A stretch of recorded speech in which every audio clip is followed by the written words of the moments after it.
family. My name is Miu, and before my youth start singing, I just want to share a little testimony with you. I was born and raised in the Seventh-day Adventist Church. My parents were strong believers, or are strong believers, and as a kid growing up, I went to church for the wrong reasons. I only went to see my friends. And as I got older, it stayed that way. But it was to make plans for going out after church and stuff. I started drinking and smoking at a young age. I was 15 when I had my first cigarette and my first drink. I started doing like bad stuff, and it made me make some pretty stupid decisions that I regret. But I don't even know where to begin to explain how awesome our God is that we serve. Because I'm not proud of my past, but I'm proud of the God that we serve, because He pulled me out.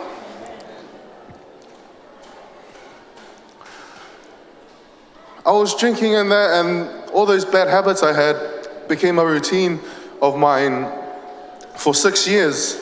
And it came to one Sabbath morning where I woke up to an empty house. My family was at church, and I was thinking to myself, I was hungover. I was thinking to myself, is there more to life than just partying, drinking, going out with my friends? Is it just work, drink, and start all over again the next week? And I was at that point where, because my family, I come from a musical family that loves music with a passion, and I started treating church like how I treated my job. Because with my job and my bad habits together, I didn't care what state I was in, whether I was drunk or not. As long as I made it to work, I was fine with it. It was all good. And I did the same thing with church. When we were told to sing at church and stuff, I didn't care what state I was in. If I was out the night before, as long as I made it to church, that's how I was, And it's not good. And I found that out the hard way, because problems were coming left, right, and center. Like my sister talked about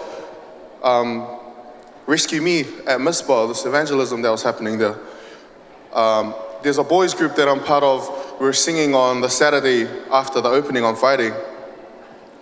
I went there, did the singing and that, but I went out the night before, so I was hungover when I was sang in front of church. I sat there and listened to the sermon, and the guy that spoke, his name was Simbad Kaufononga. When you see him, I didn't know much about him, but when you see him, you wouldn't expect to hear about his past, like that he came from a past like that, like something that you could relate to, and it caught my attention. So I was keen to go the next day. We went, and one of my sisters, Alvina, was preaching that night.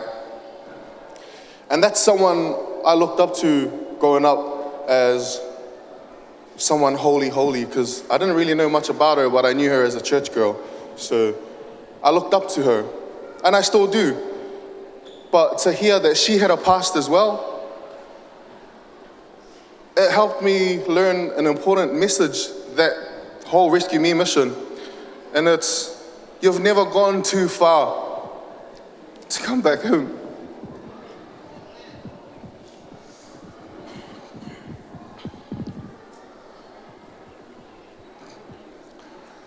I know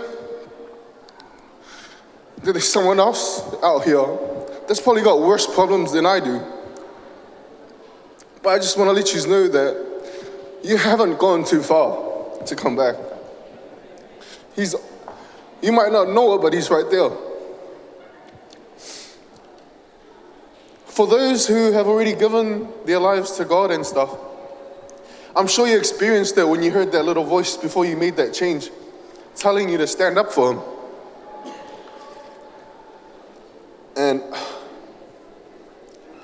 I had that voice tell me so many times to stand up for God, but being the stubborn person that I was, I didn't want to listen.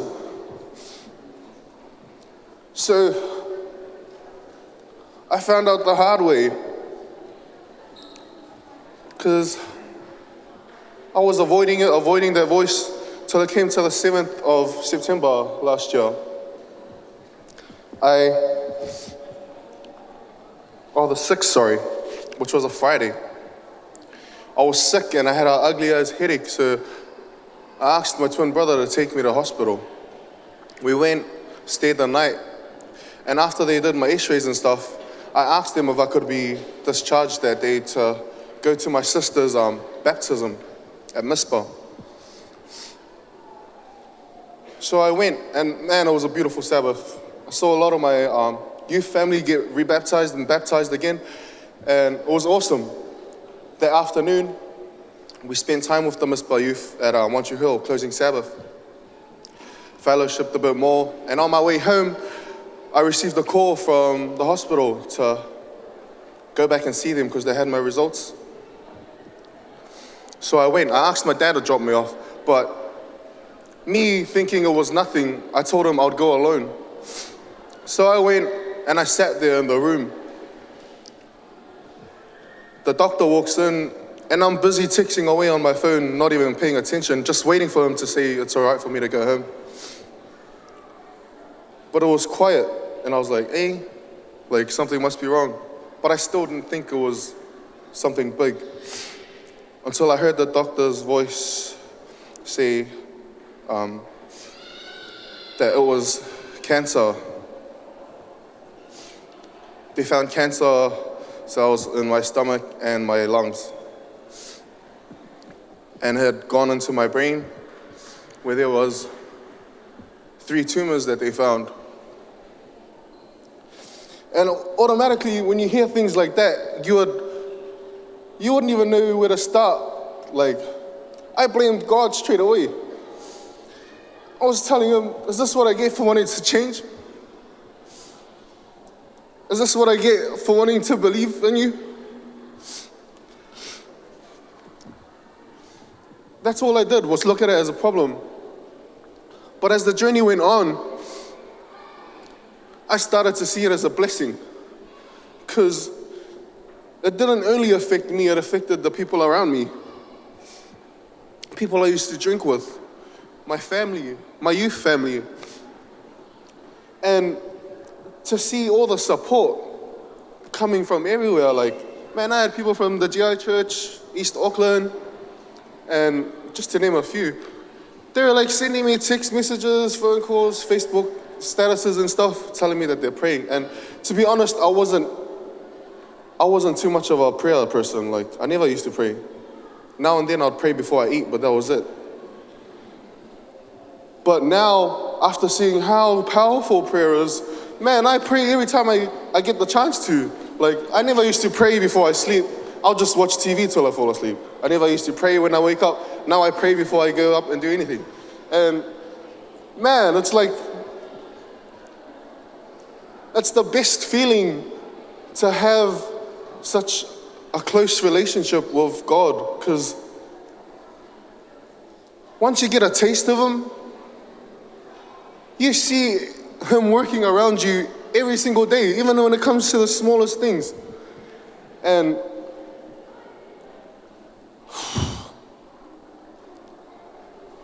I learned like a lot of lessons during this journey.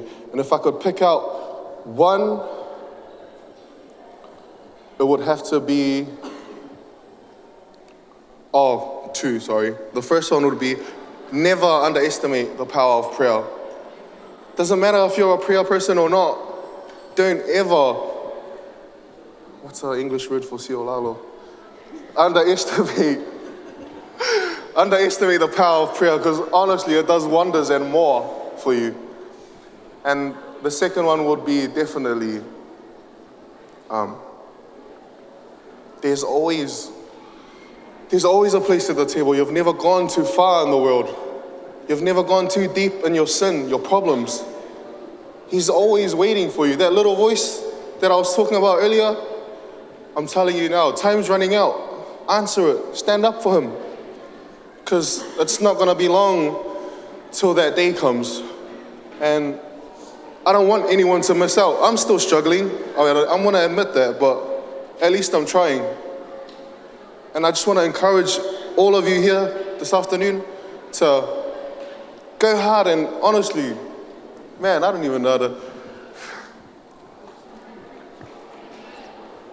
accept the call, guys. Because, yeah, time's running out. So, yeah, now I'm just going to give it to the youth to sing. Be blessed, everyone. Thank you very much.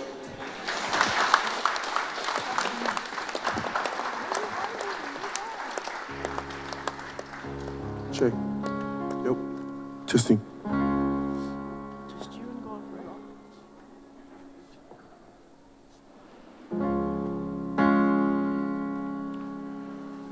Heard a song many years ago.